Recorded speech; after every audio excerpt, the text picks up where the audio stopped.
Hey guys, you're watching Nomadic Nautilus, and because Halloween's coming up in a few days, I just wanted to do something a little different, so let's do some pumpkin carving.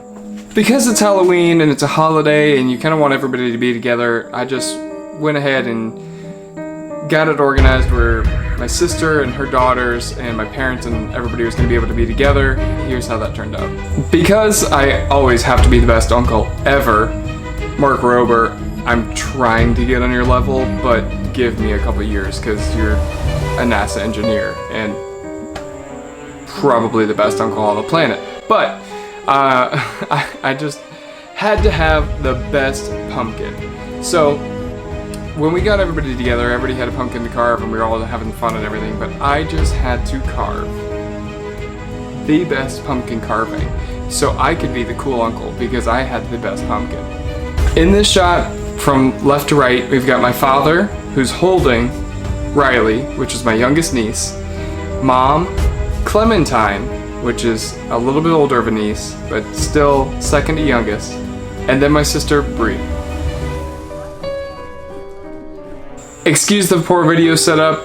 I wasn't quite prepared. I just got everything together for the carving, so some of these shots are a little shaky. For professional pumpkin carvings, you need little kids howling in the background and black hats. But typically what you do is you get one of these pumpkin carving kit patterns and these little tools that come in the packages that are just a couple bucks. But I think that I can do better than that, you know? Just might be able to get a better carving with some of these things. Typically people go for the top of the pumpkins when you're carving it out, but I've actually found that if you carve out cut the bottom of the pumpkin and take everything out from that side, it actually lasts a little while longer.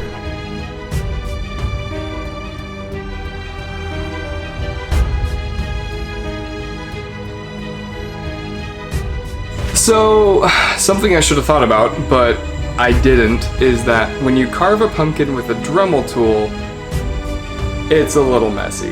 So I ended up getting kicked outside to do my pumpkin carving while everyone else was carving their pumpkins on the balcony.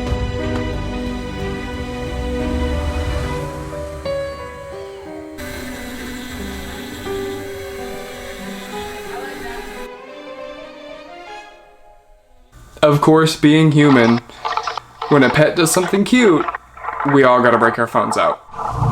Indy.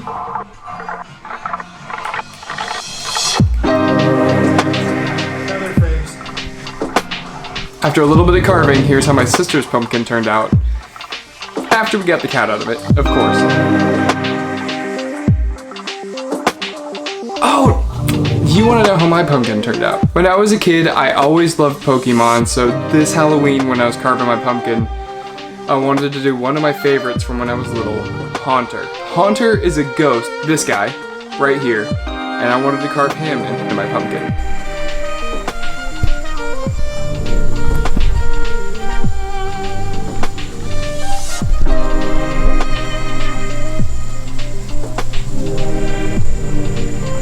Thank you guys for watching Nomadic Nautilus. If you like this video, be sure to hit that like button. If you have any questions about carving or the tools I used, or if you have any ideas for future videos, be sure to leave a comment below. Oh yeah, one more thing. And don't forget to subscribe.